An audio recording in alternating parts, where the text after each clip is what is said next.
Good morning and welcome to this special Thanksgiving Day edition of the Sunday History Rewind. I'm your host, Jim Lumley. In just a couple of days, millions of Americans around the United States of America will celebrate Thanksgiving.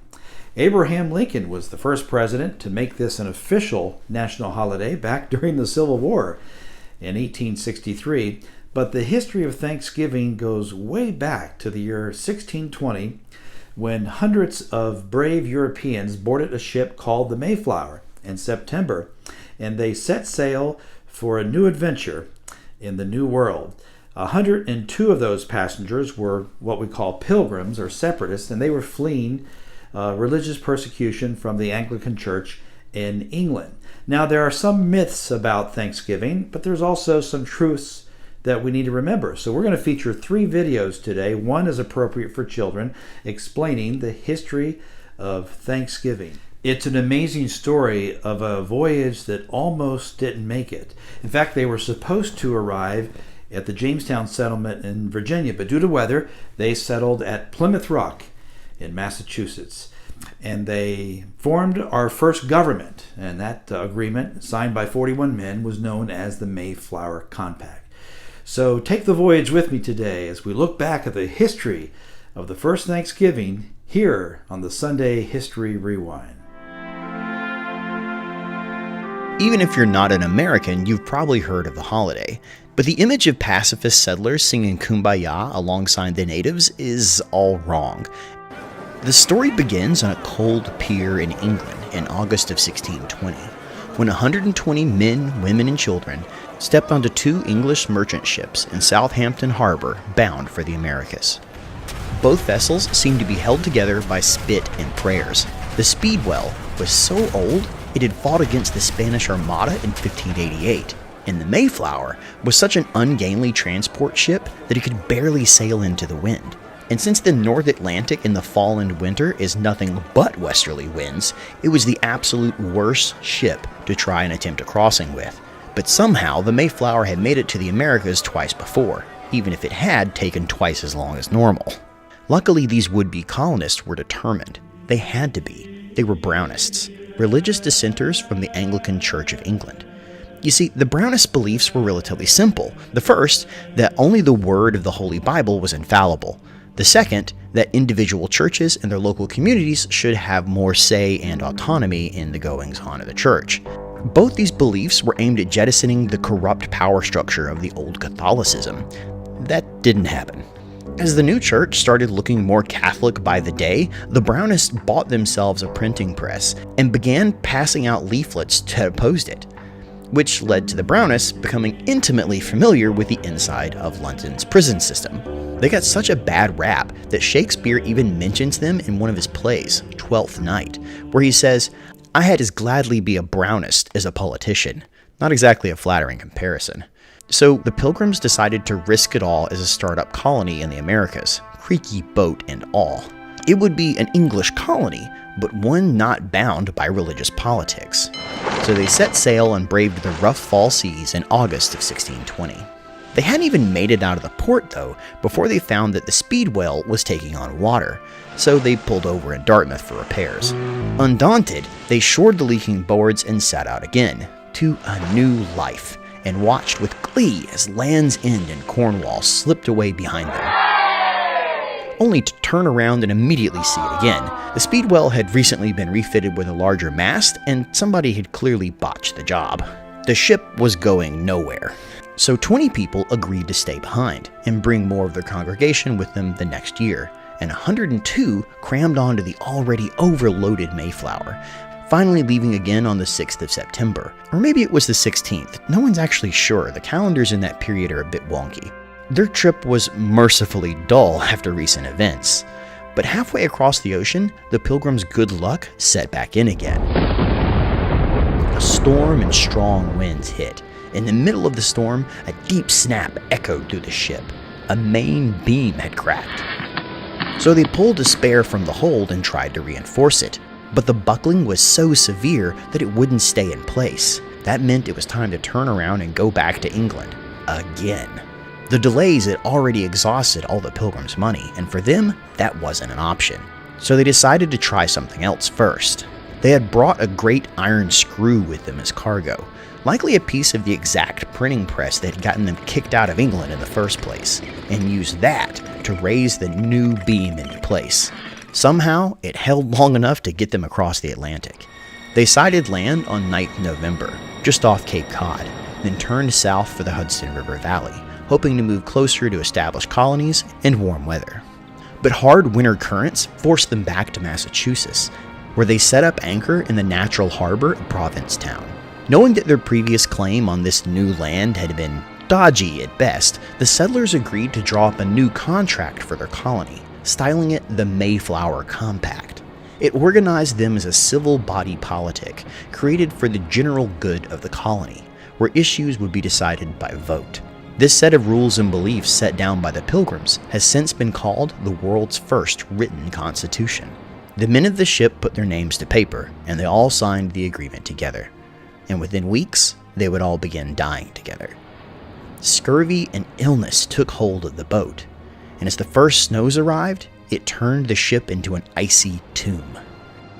Exploration parties were sent out to find a suitable place to build, and any man who could still stand was put aboard with swords, armor, and matchlocks. They found a deserted landscape and found themselves strangers in an unknown land, filled with native burials and abandoned villages. But everywhere they went, eyes watched them. Going as far as they could each day, they camped on the shores, and in the dim morning, they draped their jackets over a barricade to dry, and made to move their boats back into the water. And that's when the arrows began to rain down on them. Grabbing muskets, they fired blindly into the forest. Their leader appeared from behind a tree and fired 3 arrows directly at the Pilgrims. The man gave a triumphant cry and then disappeared again into the forest. The Pilgrims searched the area, but found no bodies. Only 18 arrows, tipped with deer horn, brass, and eagle's claws. When they went to retrieve their jackets, they found them riddled with arrow holes. Guessing that as many as 30 or 40 men waited for them in the forest, the Pilgrims left before they could return. The next day, they found the building place they were looking for, well suited to winter construction, already cleared of timber, with tall hills for defensive positions. But it was also full of dead bodies. Patuxet had been a village of the Wampanoag people, until it had been wiped out by an outbreak of Indian fever 3 years earlier. The epidemic was bad enough that the colonists found unburied skeletons still inside their homes. But with more settlers dying by the second, the Pilgrims were in no shape to be picky. They moved the Mayflower to join them and began construction. The first common house that was finished became a hospital for the ill, and the 19 families then each built their own town, huddled together for defense, and by February, the settlement was complete. But without food or proper shelter, they continued to die off one by one by one. And by the time the snows thawed, only 47 of the original 102 Pilgrims were still alive, and half of the Mayflower crew had died as well. Those that survived now faced the danger of summer raiding parties, so they decided to fortify the village, bringing cannons from the ship to point outwards into the unknown wilds. Finally free of the bitter cold, they planted corn taken from the abandoned graves and storehouses of the old Wampanoag village. And with that first thaw came their first contact with the locals. A man, tall and dark-skinned, boldly strode out of the forest and made to walk directly into the center of their town. The Pilgrims stopped him, guns pointed. Then he opened his mouth and greeted them in English, welcoming them to the new land, and then promptly asked for a beer to drink. He was Samoset of the eastern Abenaki, who'd spent years trading tales and supplies with English fishermen who passed through the area. And as he swapped stories over his acquired taste for English delicacies, he warned that not every tribe would be as friendly as his, but they could get little more out of him as his English was broken at best. The next week, Samoset returned with a new man, Tisquantum, known today as Squanto, who spoke fluent English. He was the last survivor of the Patuxet tribe, the very land the Pilgrims now inhabited, who had been taken by slavers as a boy and had lived in Spain and England before escaping back home again, only to find his own people had been wiped out by disease. He had been taken captive, a useful tool to deal with the continuing English encroachment. Squanto heralded the arrival of 60 armed warriors and their chief. the Wampanoag. The Pilgrims grabbed their muskets and ran to the walls and waited for the worst. But neither side wanted to make the first move. With a bit of back and forth from Squanto, their chief, Massasoit, agreed to sit down with the Pilgrims' governor, and after a healthy amount of liquor to loosen up both sides, they set about with the business of peace. See, the Wampanoag found themselves beset on all sides by enemy tribes, with plenty of land, but no power to hold them back. Where others saw the English settlers as a threat, Massasoit saw an opportunity. The Pilgrims agreed to help the chief against his enemies by using their muskets and cannons, in return for mutual protection, and some much-needed agricultural advice from Squanto, specifically how to plant the native foods that the Pilgrims had never before encountered. And so began an unlikely friendship, where Squanto passed on his knowledge of the land. Under his tutelage, the Pilgrims learned how to plant corn, bean, and squash in a way that ensured that each would thrive. When they weren't planting, they sent diplomatic parties out to every tribe in a 50-mile radius to agree to mutual peace, and took time to knock the heads of anyone who threatened their native allies. So by the time the fall came and the harvest ready to be brought in, they found themselves looking quite optimistically to the new year, especially in comparison to the last. It was in this spirit that the men were sent into the forest to shoot a few game birds, likely turkeys and waterfowl, for a feast to give thanks to the Lord for their bounty and good luck. Massasoit joined them with 90 of his people and brought along 5 deer for the occasion. Add to that a few eels, some fish, crabs, and a lobster or two, and of course their freshly harvested corns, beans, and squash, and you got yourself the first Thanksgiving dinner. It was a celebration that lasted for 3 days, a harvest festival with sport, games, and friends, like so many others around the world. Days of Thanksgiving, thankful that there will be enough food to eat, and another year survived. Sure, the new land wasn't perfect. It wasn't harmony between man and beast, or a permanent peace between settler and native. But for a time, people set aside their differences and gave their thanks for a chance at life. And many other harvest festivals appear around the world today for just the same thing. And that's the story of the first Thanksgiving. Historian author Kenneth C. Davis knows the real story. Hello, Kenneth C. Davis. Good morning, Gail. Okay, so Ken, this is the thing. We're taught in school that the Pilgrims came to this country in search of religious freedom. You said that that's only half of the story and that not everybody on board the Mayflower were pilgrims. That's correct. About half of the passengers on the Mayflower what we would call pilgrims, the people coming because they were trying to escape the Church of England and persecution. The other half were people coming for the same reason immigrants have come for hundreds of years: opportunity, land, and a chance to have a life in this new world. That's one of the reasons when they got to Provincetown, that's where they landed first, the tip of Cape Cod, they had to decide who was going to be in charge because they were going to go their separate ways, and that's why they sat down and decided to write this thing called the Mayflower Compact, the first real constitution in American history. And they said they were going to rule themselves with a vote. Of course, the women weren't included.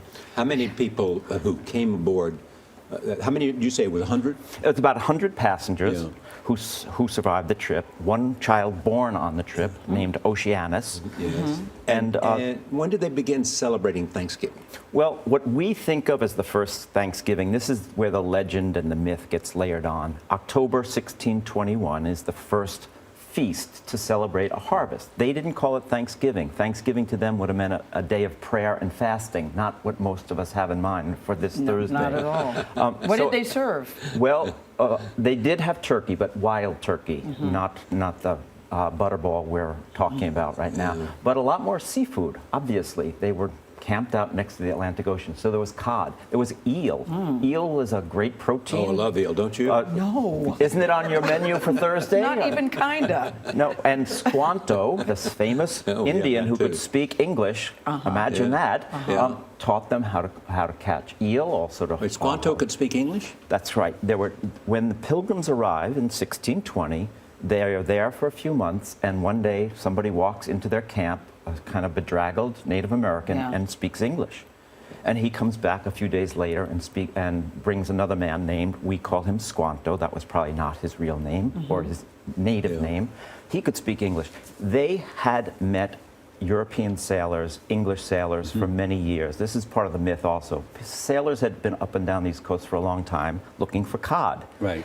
And Squanto had actually been taken prisoner on board a ship, been forced into slavery, first in Spain and later in England, finally gets his way back. It's an extraordinary story, but speaks English perfectly. But Ken, you've got a lot of myths and misconceptions this morning, including, you know, we always think about what they wear, black clothes, black hats, silver buckles on their shoes. You're saying even that's not true. That's not true, because they were You're simple. just here to break myths this morning. Is that what you're doing? I'm bursting all those Thanksgiving parade There you balloons go. this morning.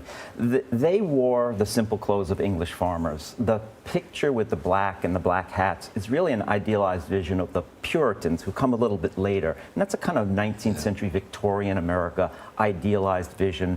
They tote their guns and go off to church. And that's another thing. Thanksgiving would have meant probably 3 hours in church. Those Puritans were festive people. Let me talk about American presidents. 7 presidents declare lineage back to the Mayflower, correct? 7 or 8, including obviously the John Adamses, Adams, right. John Adams and John Quincy Adams, born in Massachusetts. They're very near descendants. And what's Lincoln's connection to Thanksgiving? Lincoln's connection is that he creates the first Thanksgiving presidential proclamation, placing Thanksgiving on the last Thursday in November. And it had nothing to do with the Puritans or the Pilgrims. He had very little to be thankful for. And Roosevelt? Roosevelt moved the traditional Thanksgiving date in 1939 because of the Depression. Right. Retailers said, move it up a week, we need more time for shopping. That was happening back then. There was a lot of controversy over it. They called it Franksgiving. There were 2 Thanksgivings that year. In 1941, Congress sets the date as the 4th Thursday in November, which is where it is today. To most Americans, the Pilgrims of Plymouth, Massachusetts are the iconic inspiration for today's Thanksgiving feast. After the winter of 1620 killed almost half of their people, the colonists formed a relationship with the neighboring Wampanoag tribe, who taught them about fishing, planting, and hunting. By autumn of 1621, the colonists had collected enough food to feed the community through the coming winter. The Wampanoags joined the colonists for a 3-day feast in honor of their bounty. The feast probably did not include our modern Thanksgiving staple, turkey. More likely, the colonists and Wampanoags dined on roast goose, along with corn, codfish, and lobster. This 1621 harvest meal is now commonly thought of as the first Thanksgiving. Yet for later generations of colonists, New England days of Thanksgiving had little to do with the 1621 harvest festival. Theirs was a religious holiday, descended from Puritan days of fasting, prayer, and giving thanks to God. Every autumn, the governor of each colony would declare days of thanksgiving for bountiful harvests, victorious battles, or drought-ending rains. In 1777, the Continental Congress decreed that all 13 of America's colonies celebrate a national day of Thanksgiving that year in celebration of their victory over the British at Saratoga. By the mid-19th century, many states celebrated the holiday. However, the date could vary by weeks or even months. A determined magazine editor named Sarah Josepha Hale set about establishing a national Thanksgiving Day. She passionately believed that such a day would help unite a nation headed towards civil war. Hale began a one-woman letter-writing campaign, urging politicians to establish an annual day of Thanksgiving. Her efforts were finally rewarded by Abraham Lincoln, who saw the unifying potential of the holiday. In 1863, 4 months after the victory at Gettysburg, he declared the last Thursday of November to be Thanksgiving Day. By the 20th century, Thanksgiving was a welcome day of leisure from a 6-day work week. In the 1920s, the National Football League was formed. In an effort to boost attendance, the fledgling Detroit Lions devised the concept of a Thanksgiving Day game. Parades also became a Turkey Day tradition, and department stores quickly saw their value as a kickoff to the Christmas shopping season. The Macy's Thanksgiving Day Parade began in 1924, and year after year, millions of New Yorkers braved the cold to watch the festivities. Most of all, Thanksgiving is about family. With modern life moving faster than ever, Thanksgiving gives us a day to take a collective breath, reconnect with loved ones, and remember just how much we have to be thankful for. Here's the turkey!